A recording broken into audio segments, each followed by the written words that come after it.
Hoje vamos conversar um pouco sobre a Bíblia e a formação do cânon no Antigo Testamento.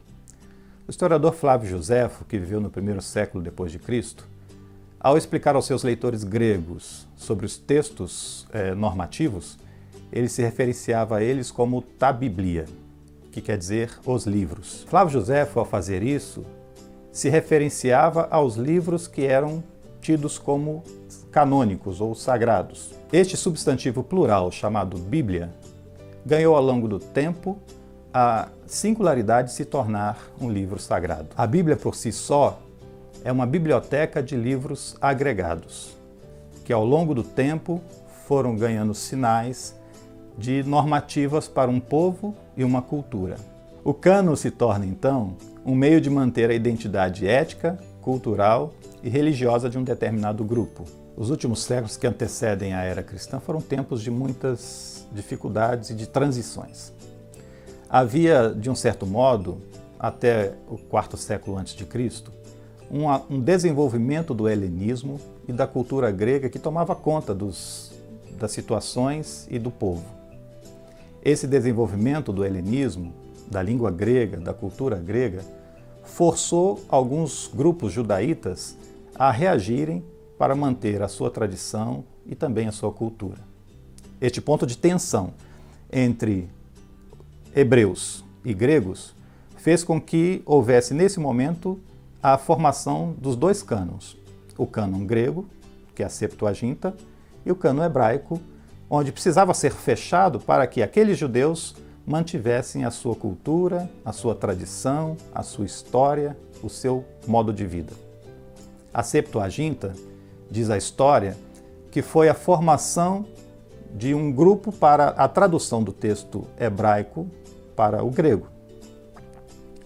Uma espécie de lenda ou história fantasiosa diz que 70 sábios judeus se reuniram e em 70 dias fizeram a tradução total do texto hebraico para o grego, e por isso o nome Septuaginta, que quer dizer 70. Estava então formada o cânon grego, onde serviria de apoio e desde então serviu de texto referencial para a leitura da Igreja cristã. Por outro lado, a formação do cânon hebraico, para manter a tradição desse povo judeu que queria preservar a sua língua, teve um critério interessante.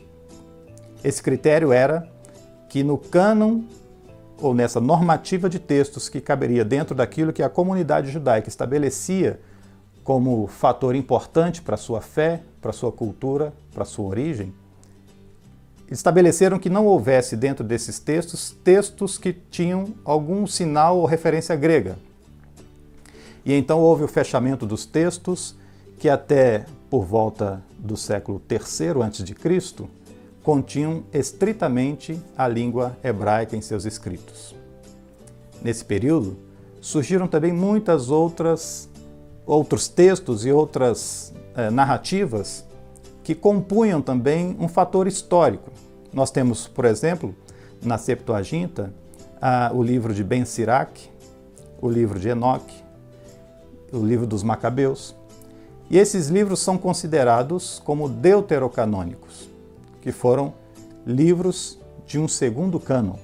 O cânon da Bíblia hebraica, portanto, está dividido em três partes importantes: Torá, Neviim, Ketuvim. Torá quer dizer instrução, Neviim, os profetas, Ketuvim, os escritos. Estas três formas ou três categorias dentro da Torá, dentro da Bíblia hebraica, formam um conjunto de textos que, na sua tradição, é chamado de Tanakh, que é a inicial de cada uma dessas três vertentes: Torá, Neviim, Ketubim. Esses textos são dispostos de uma forma em que a dinâmica e a estrutura dos textos se completam dentro da história do povo de Israel. A Torá, que é a instrução, é composta pelos 5 primeiros livros da Bíblia, que na tradição grega é chamada de Pentateuco, 5 livros: Gênesis, Êxodo, Levítico, Números, Deuteronômio. Os Ketuvim são também chamados de profetas, que são os profetas anteriores e os profetas posteriores. Ah, não, são os Neviim. Eu fui Ketuvim. Eu essas coisas não.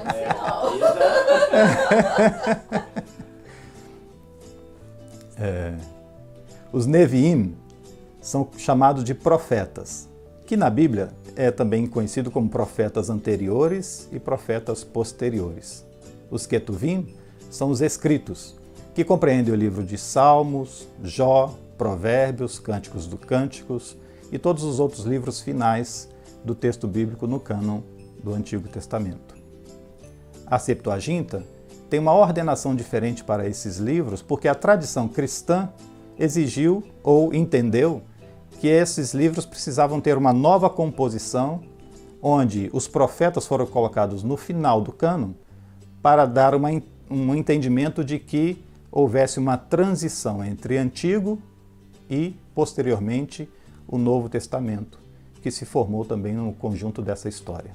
Diante dessa constatação da formação dos dois cânons, chegamos a uma conclusão.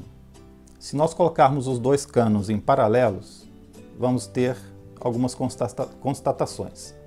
A primeira é que todos os livros do cânon hebraico estão presentes no cânon grego. A segunda é que tanto a tradição judaica como cristã reconhecem como inspirados e canônicos esses dois textos. A terceira constatação é que o livro da Septuaginta, ou a tradução grega, possui alguns livros considerados deuterocanônicos, que foram exatamente os livros compostos nesse período dos terceiro século a.C. e que entraram no cânon grego porque faziam parte também da dinâmica e da cultura do povo neste tempo. A despeito de tantas tensões que ao longo do tempo este livro sofreu, a Bíblia continua se mostrando hoje ainda como regra de vida e de fé. E se você quer aprender mais sobre esse tema, adquira a revista Em Marcha Histórias da Salvação, que traz 23 estudos sobre o Antigo Testamento. Acesse www.angulareditora.com.br. E se você gostou desse vídeo, inscreva-se em nosso canal e curta nossa página. Escola Dominical, presente na vida.